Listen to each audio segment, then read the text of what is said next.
Kung makita ng Diyos na itong mga Israelita ayaw tanggapin yung aral, umalis sila. Pakinggan nyo ang sabi ng mga apostol sa mga Israelita sa Kapitulo 13 ng Gawa. Ganito po ating mababasa sa 46. At nagsipagsalita ng buong katapangan si Pablo at si Bernabe at nagsipagsabi, kinakailangang salitain muna ang salita ng Diyos sa inyo. Yamang inyong itinatakwil at hinahatulan ninyong hindi kayo karapat-dapat sa walang hanggang buhay. Narito, kami ay pasa sa mga hentil. Ayun, sabi ni Pablo, nangangaral siya sa mga Hudyo, ayaw tanggapin.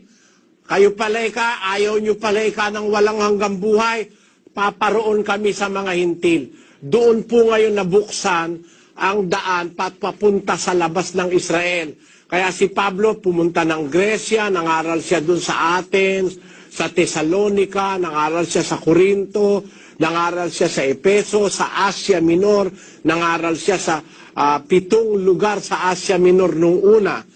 Nabuksan ang daan sa mga hintil. Nagpapatunay lang po, kapatid, na hindi na ang para bang napaka-espesyal ng mga Hudyo. Ang katunayan ngayon, yung maraming mga Hudyo di naniniwala kay Kristo Hindi po sila naniniwala. Tinatakwil nila ang Panginoon Kristo. Ayaw nilang maniwala sa bagong tipan. Gusto nila yung kay Moises lang. Matitigas po ulo kasi niya mga Hudyo, katutubo. Yan po ang nasa Biblia. Basahin natin sa 11:28 na ng Roma, kapatid na Luz. Tungkol sa Ebanghelyo, ay mga kaaway sila dahil sa inyo. Datapwa tungkol sa pagkahirang ay mga pinakaiibig sila dahil sa mga magulang. Tinamot, naging kaaway ng Ebanghelyo yung mga Israelita kapatid. Naging kaaway po ng Ebanghelyo yan, yung mga Israelita. Basahin nga natin, kapatid na Luz, yung 11:25.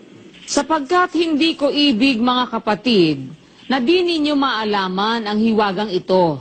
Baka kayo'y mangagmarunong sa inyong sariling mga haka.